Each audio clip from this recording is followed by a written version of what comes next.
Hi hello നമസ്കാരം, എല്ലാവർക്കും പുതിയൊരു വീഡിയോയിലേക്ക് സ്വാഗതം. അപ്പോൾ ഇന്നത്തെ വീഡിയോയിൽ നമ്മൾ വന്നിരിക്കുന്നത് കഴിഞ്ഞ ദിവസം ഒരു ലോഞ്ച് ഉണ്ടായിരുന്നു, അതിനെക്കുറിച്ചിട്ടുള്ള കുറച്ച് ഡീറ്റെയിൽസും കാര്യങ്ങളൊക്കെ ആയിട്ടാണ്. അപ്പോൾ നേരെ വീഡിയോയിലോട്ട് പോകുന്നതിന് മുമ്പ് വീഡിയോ കണ്ടിട്ട് ഇഷ്ടപ്പെടുവാണെങ്കിൽ ലൈക്ക് ചെയ്യുക, ഷെയർ, സബ്സ്ക്രൈബ് ചെയ്യുക. അതുപോലെ തന്നെ തൊട്ടടുത്ത് കിടക്കുന്ന ബെൽ ബട്ടണും കൂടെ എനേബിൾ ചെയ്യുകയാണെങ്കിൽ ഞാൻ അടുത്തിടുന്ന വീഡിയോസിൻ്റെ നോട്ടിഫിക്കേഷൻസ് നിങ്ങൾക്ക് കറക്റ്റായിട്ട് ലഭിക്കുന്നതായിരിക്കും.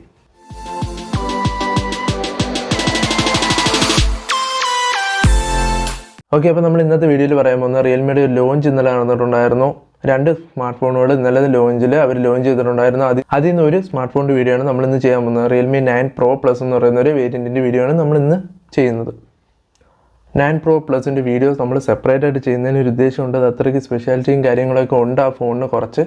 അപ്പോൾ അതൊക്കെ നിങ്ങളിലേക്ക് എത്തിക്കുക എന്ന രീതിയിൽ നമ്മൾ ചെയ്യുന്നൊരു വീഡിയോ ആണ്. ഇപ്പോൾ നിങ്ങളൊരു 30,000 രൂപ ബഡ്ജറ്റിനകത്ത് വൺ ഓഫ് ദ ബെസ്റ്റ് ആയിട്ടുള്ളൊരു ക്യാമറ സ്മാർട്ട് ഫോൺ ഇപ്പോൾ അവൈലബിൾ ആയിട്ടുള്ളതിൽ ഏറ്റവും ബെസ്റ്റ് ആയിട്ടുള്ള ക്യാമറ സ്മാർട്ട് ഫോൺ നോക്കുന്നവരാണെങ്കിൽ നിങ്ങൾക്ക് ചൂസ് ചെയ്യാൻ പറ്റുന്ന ഒരു ഫോണാണ് റിയൽമി 9 Pro Plus. അതെന്തുകൊണ്ടാണെന്നുള്ള കാര്യമൊക്കെ ഞാൻ ഇപ്പോൾ വീഡിയോയിൽ പറയാം. അപ്പോൾ ഇതിൻ്റെ ഏറ്റവും ഹൈലൈറ്റഡ് ആയിട്ടുള്ള സ്പെസിഫിക്കേഷൻ തന്നെ നമുക്ക് ആദ്യമേ പറയാം. ഇതിൻ്റെ പ്രൈമറി ക്യാമറയാണ് ഈ സ്മാർട്ട് ഫോണിന് ഇത്രയും ഒരു മികച്ച രീതിയിൽ നമുക്ക് വീഡിയോയിൽ പറയാൻ പറ്റുന്നത് ഈ ഒരു സ്മാർട്ട് ഫോണിനെ കുറിച്ചിട്ട്. അപ്പോൾ പ്രൈമറി ക്യാമറയെ കുറിച്ചിട്ട് പറയുകയാണെങ്കിൽ 50 മെഗാപിക്സലിൻ്റെ ഒരു സോണി IMX766 എന്ന് പറയുന്നൊരു ഫ്ലാഗ്ഷിപ്പ് ക്യാമറയാണ് ഇവിടെ യൂസ് ചെയ്തേക്കുന്നത്. അതും വിത്ത് ഒപ്റ്റിക്കൽ ഇമേജ് സ്റ്റെബിലൈസേഷൻ OIS നിങ്ങൾ കേട്ടിട്ടുണ്ടായിരിക്കും. അത് നമ്മുടെ പ്രീമിയം ഫോണുകളിൽ വരുന്നൊരു ഫീച്ചറാണ് ഒപ്റ്റിക്കൽ ഇമേജ് സ്റ്റെബിലൈസേഷൻ എന്ന് വെച്ചാൽ. അതും എല്ലാ പ്രീമിയം ഫോണുകളിനകത്തും വരാൻ ചാൻസ് ഇല്ല. എടുത്ത് പറയുകയാണെങ്കിൽ നമ്മുടെ OnePlusൻ്റെ 9 എന്ന് പറയുന്നൊരു സ്മാർട്ട് ഫോൺ ലോഞ്ച് ചെയ്തിട്ടുണ്ടായിരുന്നു. 57 രൂപയ്ക്കാണ് അന്ന് ലോഞ്ച് ചെയ്ത ടൈമിൽ അതിൻ്റെ പ്രൈസ്. 57-58 രൂപ, ഒരു 60 ആ റേഞ്ചൊക്കെ ഉണ്ടായിരുന്നു. അതിനകത്ത് ഒപ്റ്റിക്കൽ ഇമേജ് സ്റ്റെബിലൈസേഷൻ വന്നിട്ടില്ല. അതിനകത്ത് വന്നിരിക്കുന്നത് EIS ആണ്, ഇലക്ട്രോണിക് ഇമേജ് സ്റ്റെബിലൈസേഷൻ. അപ്പോൾ തന്നെ നിങ്ങളൊന്ന് ആലോചിച്ച് നോക്കുക, ആ ഒരു പ്രൈസ് റേഞ്ചിൽ വരുന്ന എല്ലാ ഫോണുകളിനകത്തും ഒന്നും ഒപ്റ്റിക്കൽ ഇമേജ് സ്റ്റെബിലൈസേഷൻ വരത്തില്ല. അപ്പോൾ ഈ ഒരു ബഡ്ജറ്റ് റേഞ്ചിൽ, ബഡ്ജറ്റല്ല, ഒരു മിഡ് റേഞ്ച്, ഒരു പ്രീമിയം മിഡ് റേഞ്ച് എന്നൊക്കെ പറയാവുന്ന ഒരു പ്രൈസ് കാറ്റഗറിയിൽ വരുന്ന ഈ ഒരു ഫോണിനകത്ത് ഒപ്റ്റിക്കൽ ഇമേജ് സ്റ്റെബിലൈസേഷൻ കൊടുത്തിട്ടുണ്ട്. അതുമാത്രമല്ല, ഈ ഇടയ്ക്ക് ഇപ്പോൾ കുറച്ച് നാളിന് മുമ്പ് ലോഞ്ച് ചെയ്തിട്ടുണ്ടായിരുന്ന MIയുടെ ഒരു സ്മാർട്ട് ഫോണാണ് MI 11T Pro. ആ സ്മാർട്ട് ഫോണിനകത്ത് പോലും ഒപ്റ്റിക്കൽ ഇമേജ് സ്റ്റെബിലൈസേഷൻ കൊണ്ടുവന്നിട്ടില്ല. നല്ലൊരു ഫ്ലാഗ്ഷിപ്പ് ഗ്രേഡ് ക്യാമറ തന്നെയാണ് അതിന് ഉപയോഗിച്ചേക്കുന്നത് എന്ന് പറഞ്ഞിട്ട് കാര്യമില്ല. പക്ഷേ ഒപ്റ്റിക്കൽ ഇമേജ് സ്റ്റെബിലൈസേഷൻ ഒരു ക്യാമറയ്ക്കകത്ത് ഉണ്ടെങ്കിൽ നമുക്ക് നല്ല രീതിയിലുള്ള ഒരു ക്യാമറ ഔട്ട്പുട്ട് കിട്ടും. ഒരു പിക്ചർ ക്വാളിറ്റിയിൽ നല്ല രീതിയിൽ ഇമ്പ്രൂവ്മെൻ്റ് ഉണ്ടാകും. നൈറ്റ് ഫോട്ടോഗ്രാഫിയിൽ നല്ല രീതിയിലുള്ള ഇമ്പ്രൂവ്മെൻ്റ് ഉണ്ടാകും. നമുക്ക് മോഷൻ വീഡിയോസ് എടുക്കുന്ന ടൈമിൽ നല്ല രീതിയിൽ ഇമ്പ്രൂവ്മെൻറ്റ് ഫീൽ ചെയ്യും. അങ്ങനെ കുറേ ഫീച്ചേഴ്സ് ഒപ്റ്റിക്കൽ ഇമേജ് സ്റ്റെബിലൈസേഷൻ ഉള്ളതുകൊണ്ട് നമുക്ക് കിട്ടും ഒരു ക്യാമറയിൽ നിന്ന്. അതാണ് ഈ ഒരു ഫോണിൻ്റെ ഏറ്റവും എടുത്ത് പറയേണ്ട ഒരു ഫീച്ചർ. അതുകൊണ്ടാണ് ഞാൻ ആദ്യമേ തന്നെ പറഞ്ഞത് 30,000 രൂപയ്ക്കകത്ത് നിങ്ങൾക്ക് എടുക്കാൻ പറ്റുന്ന ഏറ്റവും ബെസ്റ്റ് ആയിട്ടുള്ള ക്യാമറ സ്മാർട്ട് ഫോണാണ് റിയൽമി 9 Pro Plus. ഇപ്പോൾ കറൻ്റ്ലി ഞാൻ ഈ വീഡിയോ എടുക്കുന്നതും അപ്ലോഡ് ചെയ്യുന്ന ടൈമിൽ അടുത്തൊരു പുതിയ ഫീച്ചർ, ഒരു വെറൈറ്റി ആയിട്ട് എനിക്ക് തോന്നിയിട്ടുള്ളൊരു ഫീച്ചർ എന്താണെന്ന് നോക്കുവാണെങ്കിൽ, ഇൻ ഡിസ്പ്ലേ ഫിംഗർ പ്രിൻറ്റ് സ്കാനിൻ്റെ കൂടെ തന്നെ അതിനകത്ത് തന്നെ ഒരു ഹെഡ് റേറ്റ് സെൻസറും കൊടുത്തിട്ടുണ്ട്. നമുക്ക് നമ്മുടെ ഹെഡ് റേറ്റ് അറിയണമെങ്കിൽ നമുക്കൊരു സ്മാർട്ട് വാച്ച് വേണമെന്നില്ല. നമുക്ക് നമ്മുടെ റിയൽമി 9 Pro Plusൻ്റെ ഫിംഗർ പ്രിൻറ്റ് റേറ്റിനകത്ത് നമ്മുടെ വിരൽ വെക്കുന്ന ടൈമിൽ തന്നെ നമുക്ക് നമ്മുടെ ഹെഡ് റേറ്റും കൂടെ സെൻസ് ചെയ്ത് കിട്ടുന്നതായിരിക്കും. അടുത്തായിട്ട് ബാക്കി കുറേ ഫീച്ചറുകളുണ്ട്. ഞാൻ അത് കുറേ ഇങ്ങനെ എടുത്ത് പറഞ്ഞ് ബോറടിപ്പിക്കുന്നില്ല എങ്കിലും മെയിനായിട്ടുള്ള കുറച്ച് ഫീച്ചറുകൾ പറയാം. 90 ഹെർട്സിൻ്റെ സൂപ്പർ AMOLED ഡിസ്പ്ലേ ആണ്. അത് ഈ ഒരു പ്രൈസ് കാറ്റഗറിയിൽ മസ്റ്റായിട്ടും വരേണ്ട ഒരു ഫീച്ചറാണ്. അത് 120 ഹെർട്സ് കൊടുക്കായിരുന്നു.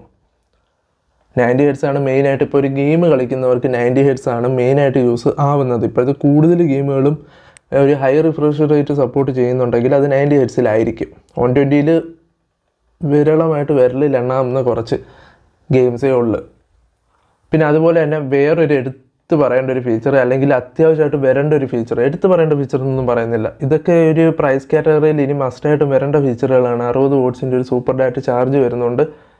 ഒരു നല്ല രീതിയിൽ ഫാസ്റ്റായിട്ടുള്ളൊരു ചാർജിങ് നമുക്ക് പ്രതീക്ഷിക്കാം. അതേപോലെ തന്നെ 4500 mAhൻ്റെ ഒരു ബാറ്ററിയാണ് ഉപയോഗിച്ചിരിക്കുന്നത്. അതൊരു ഭയങ്കരം എന്ന് ഒന്നും പറയാൻ പറ്റില്ല. 4500 mAh എന്ന് പറയുന്നത് ഒരു സ്റ്റാൻഡേർഡ് ബാറ്ററിയാണ്. പിന്നെ 60 വാട്ട്സിൻ്റെ ഒരു ഫാസ്റ്റ് ചാർജിങ്, ഫാസ്റ്റ് അല്ല സൂപ്പർ ഫാസ്റ്റ് ചാർജിങ് വരുന്നതുകൊണ്ട് നമുക്ക് അഡ്ജസ്റ്റ് ചെയ്യാം. പിന്നെ 5000 mAh അവർക്ക് കൊടുക്കാമായിരുന്നു ഒരു പ്രൈസ് കാറ്റഗറിയിൽ. പിന്നെ ഫോണിൻ്റെ വലുപ്പം അല്ലെങ്കിൽ തിക്നെസ് കൂടുമെന്ന് വിചാരിച്ചിട്ടായിരിക്കും അവർ 500 mAh അവിടെ നിന്ന് ഒഴിവാക്കിയത്.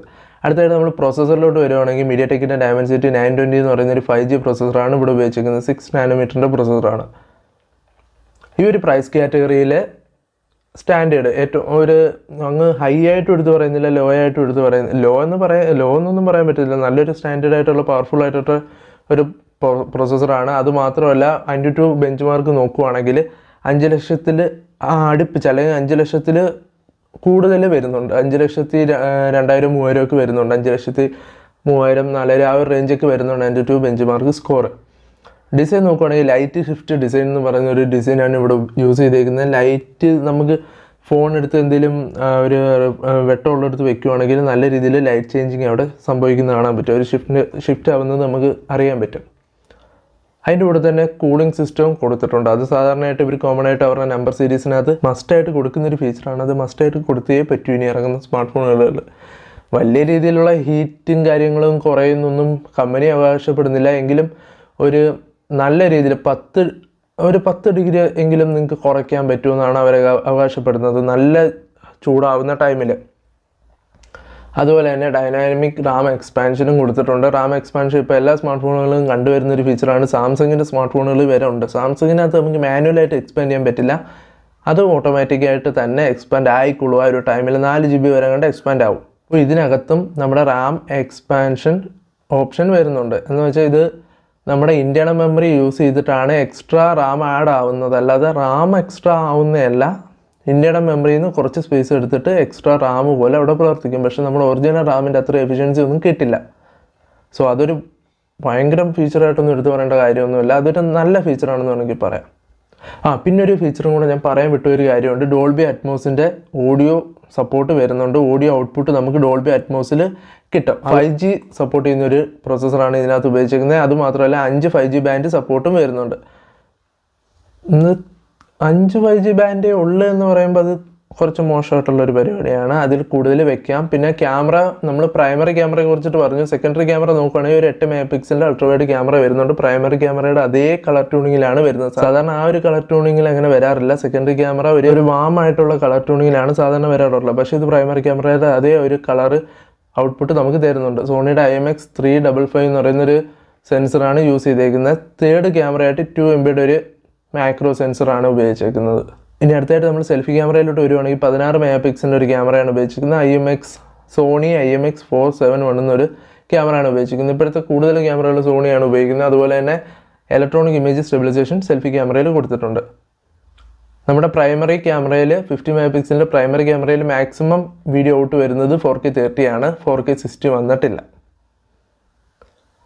ഓക്കെ, അപ്പോൾ ഇതൊക്കെയാണ് Realme 9 Pro Plusൻ്റെ കുറച്ച് ഫീച്ചറുകൾ. നമുക്ക് ഇനി കുറേ പറയാൻ കിടപ്പുണ്ട്. കുറേയെന്ന് വെച്ചാൽ ഹൈലൈറ്റഡ് ആയിട്ടുള്ള ഫീച്ചേഴ്സ് ഇതൊക്കെയാണ്. പിന്നെ Wi-Fi 6 സപ്പോർട്ട് വരുന്നുണ്ട്. അതുപോലെ തന്നെ ബ്ലൂടൂത്ത് വേർഷൻ 5.2 ആണ്. ഏറ്റവും ലേറ്റസ്റ്റ് ആയിട്ടുള്ള 2 വേർഷൻ സപ്പോർട്ട് ഇതിൽ വരുന്നുണ്ട്. Wi-Fi ഏറ്റവും ലേറ്റസ്റ്റ് ആണ്. അതുപോലെ തന്നെ ബ്ലൂടൂത്ത് ഏറ്റവും ലേറ്റസ്റ്റ് ആണ്.